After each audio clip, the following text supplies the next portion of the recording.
We're gonna make sponge cake.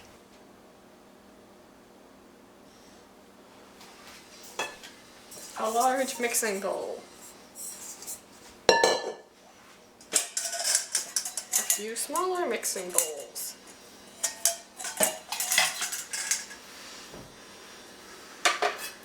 An 8-inch cake pan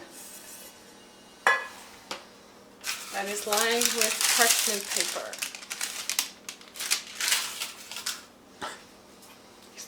A sieve. A wooden spoon.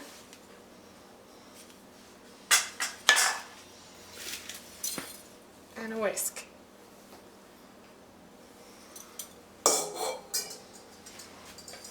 You also need a scale that measures in grams.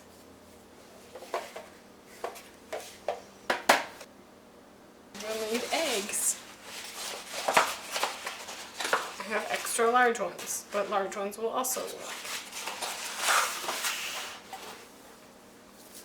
Salted butter. You can also use unsalted butter, just make sure you add some salt. Granulated sugar.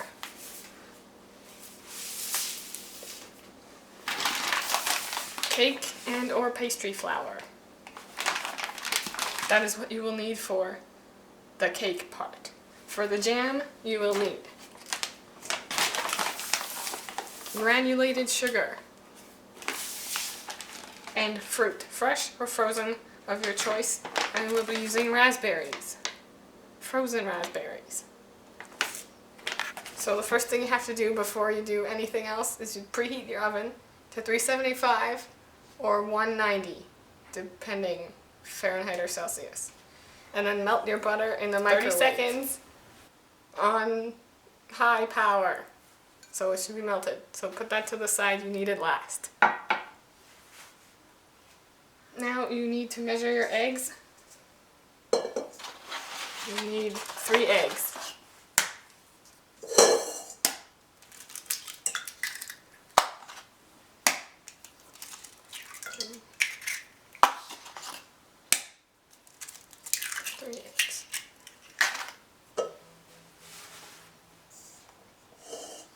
And then you need 100 grams of sugar.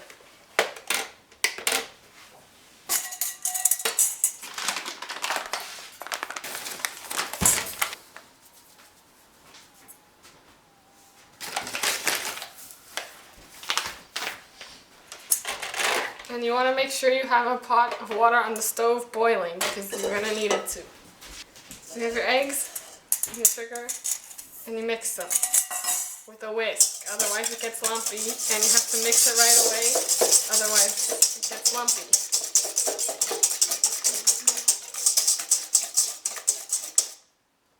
And I'm going to go over to the pot of water on the stove that's boiling. And you put the egg and sugar mixture water that's boiling or warm, and you whisk it.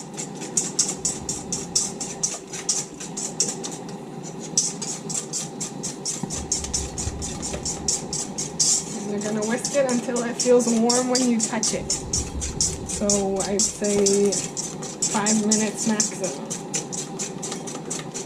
because you don't want to cook the eggs.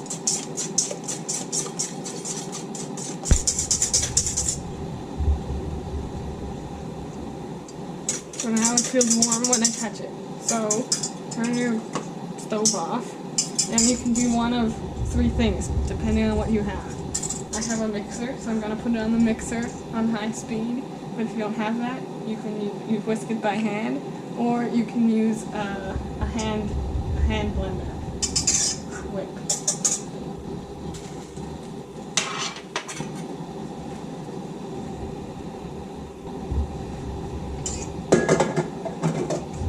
Put it on high speed, and it's going to foam up to about here. And again, about 5 minutes.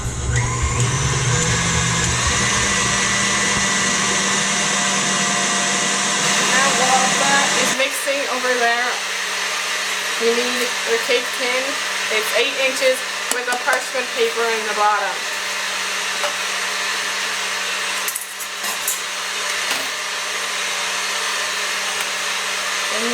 65 grams of pastry flour.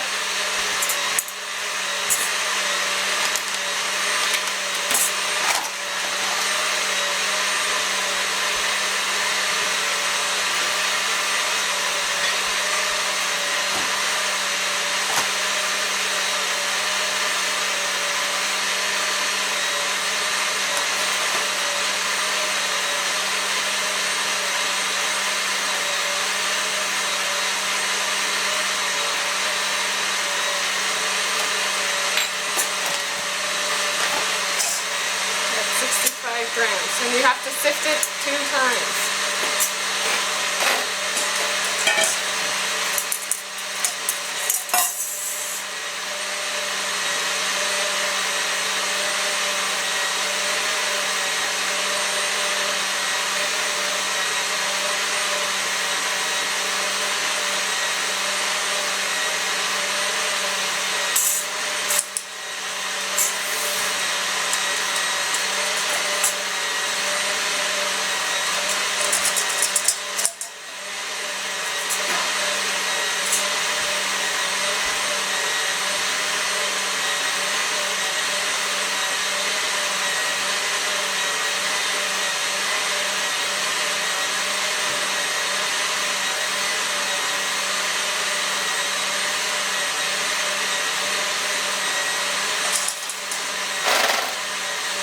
And sifted 2 times.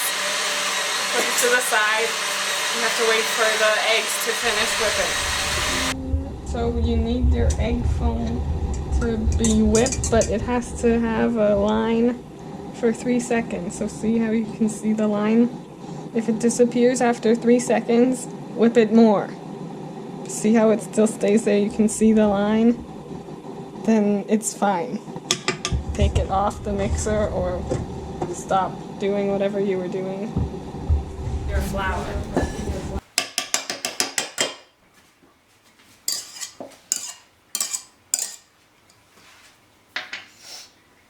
Now, this is where you need another bowl, and it could get messy because you're going to use your hand to mix it. So you add the flour in 3 stages, so a little bit. Like so, and then you mix it with your hand. And you want to scrape the sides of the bowl with your hand and gently fold it in. Otherwise you'll deflate the egg foam, and if you deflate the egg foam, your cake will be very flat.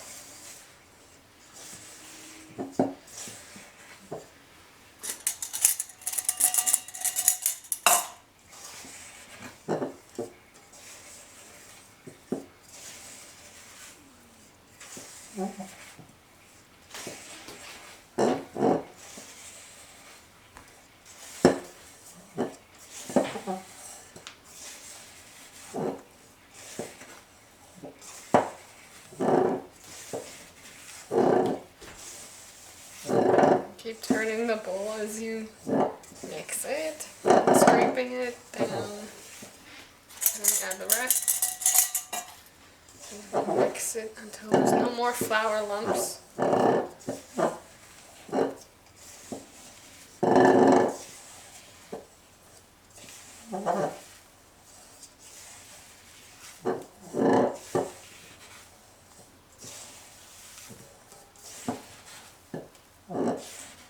And you want to make sure you go all the way to the bottom, because there will still be flour at the bottom.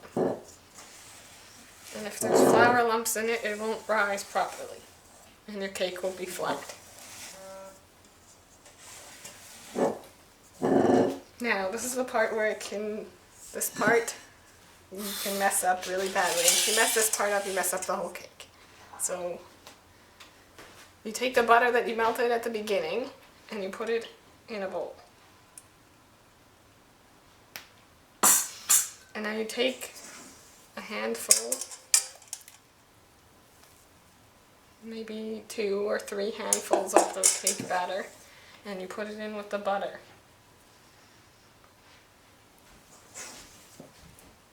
And then you fold it in with your hand. The butter should be warm, but not hot. but that's why we melted it first. So you're going to mix with your hand. And gently fold it. If you can still see streaks of the melted butter, add more of your original cake batter. You want to make this one look the same as the original cake batter you have. So once it looks the same and you can't see any more of the melted butter, you carefully add the one with the butter to the original mixture and fold in gently again, making sure not to deflate the egg foam.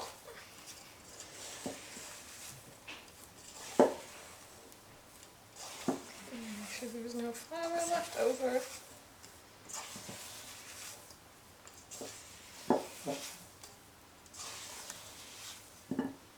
So it should look like that when you are finished, with no butter, streaks, or anything. Now get your cake pan, and you want to pour all of your batter into the cake pan very gently.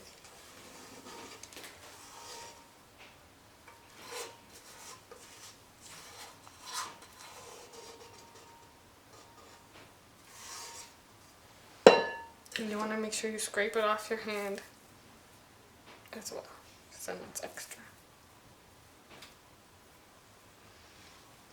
Now, once you have it in the pan, it's in the oven for about 20 minutes. 20 to 30, so I always put it for 20. But make sure you do not open the door, because if you open the door, it will deflate and be flat. Now, I heard you have to make jam. So here is how you make jam. You need 3 things. A pot,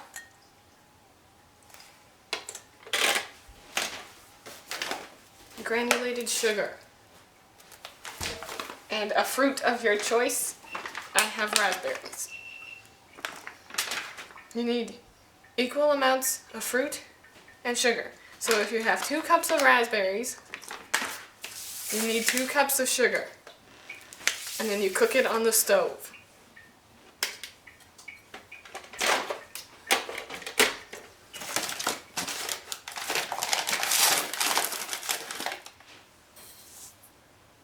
That's 1 cup of sugar.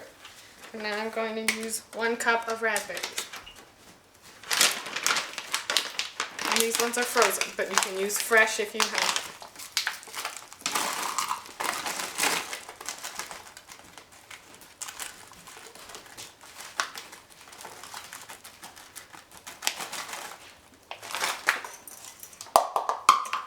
So that's 1 cup of sugar and 1 cup of frozen raspberries. Now we're going to go over to the stove. Medium, high.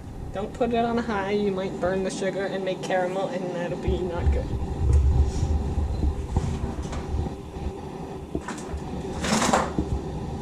You also need a wooden spoon.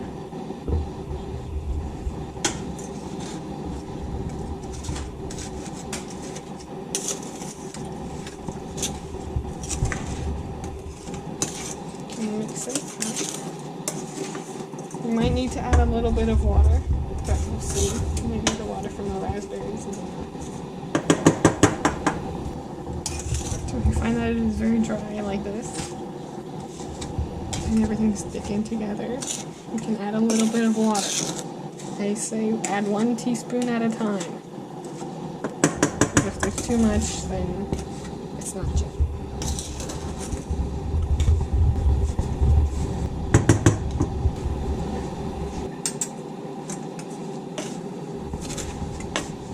Now I have added 1 teaspoon of water. You see the sugar is starting to dissolve.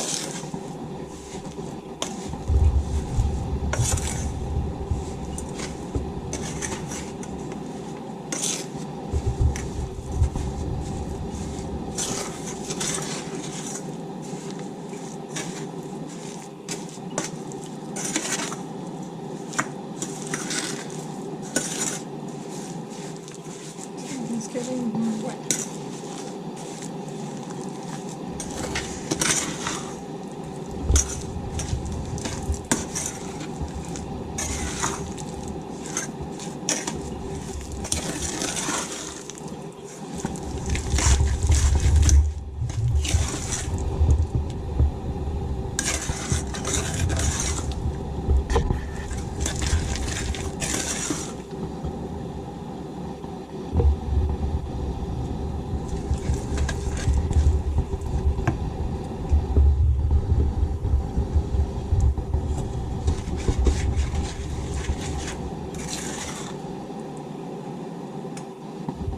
It's getting runnier because as it heats up, the sugar is melted. Becoming liquid.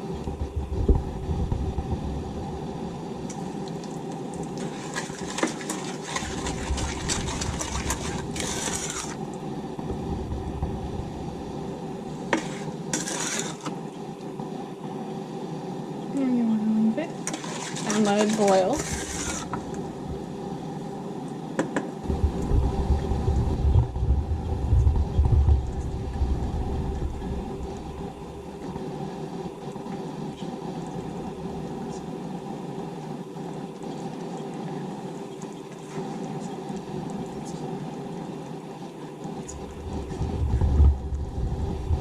Once you've cooked it for the amount of time you need to, this is 1 cup, which I simmered for 3 minutes.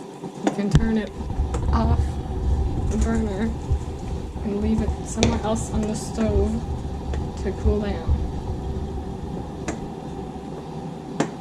Give it a stir just to make sure it doesn't burn, and then leave it. Cooling. At this point, you can choose to strain or not strain it depending on the fruit. So I have raspberries. If you wanted, you could strain it. I'm not going to because this is how people know that it's raspberry.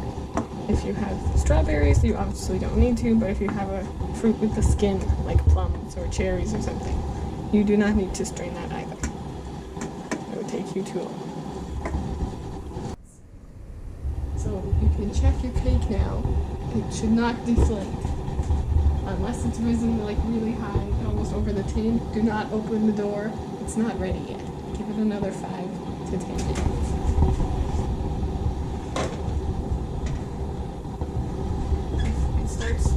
If it's brown on the edges like that, that means it's done. You can also check it another one of 2 ways. You can poke it with your finger, and if it bounces back and does not leave an indent of your finger, it is done. You can also insert a toothpick into the middle, and if it comes out clean, that means it is done. Now take it out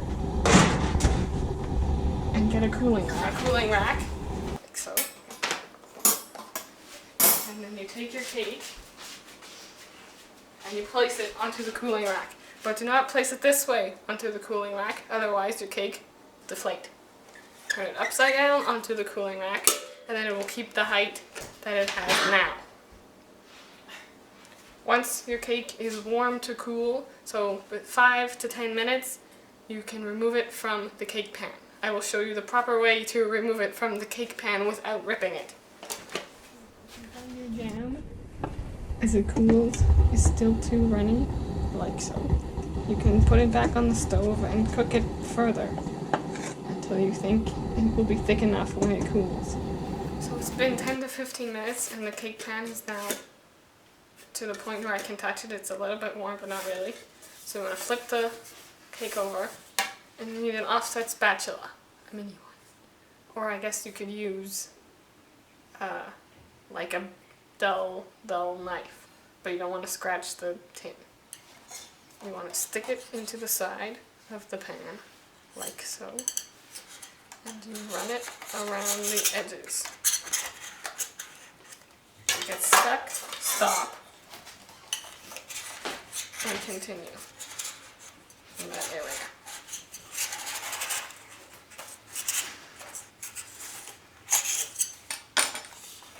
Now it should come out. Leave the parchment paper on. And flip it over, and now you can leave it on the counter to cool fully. So now you have your cake. And I'm going to show you how to cut it in half and put the jam inside. So you need a cutting board, or I have a turntable, but whatever works. And you need a knife with a serrated edge, like for cutting bread or something. You're going to flip it upside down and take the parchment paper off. Now, when you take the parchment paper off, this is when you can tell if you messed up mixing in the butter. Because if you messed it up, there will be a bright yellow skin on the bottom. If there is not a bright yellow skin on the bottom, like this one, that means you have not messed up putting the butter in the mix. Now you want to cut it in half. So on the side, mark it in half. And then you go around the cake.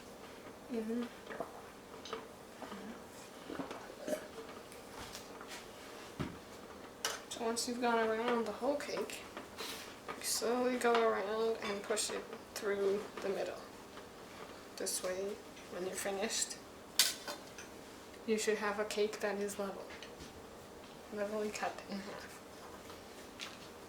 Now, you're going to fill it with jam. So clear off your board or your whatever you're using, your plate or whatever. And take your jam. It should look like this. If it is runnier than this, cook it for longer.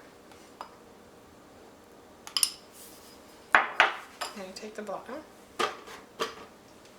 and take your jam,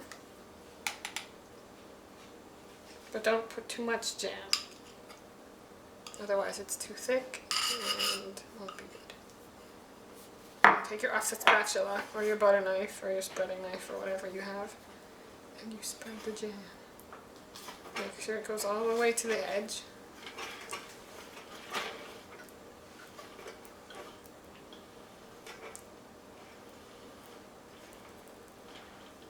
If it doesn't go all the way to the edge with the first amount, add a little bit more.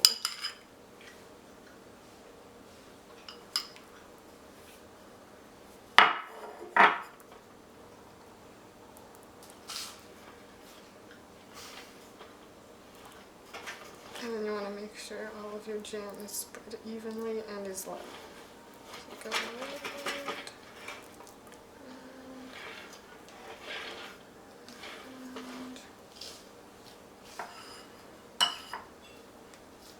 and then you put the top or the bottom or whatever side you have left on top of the jam.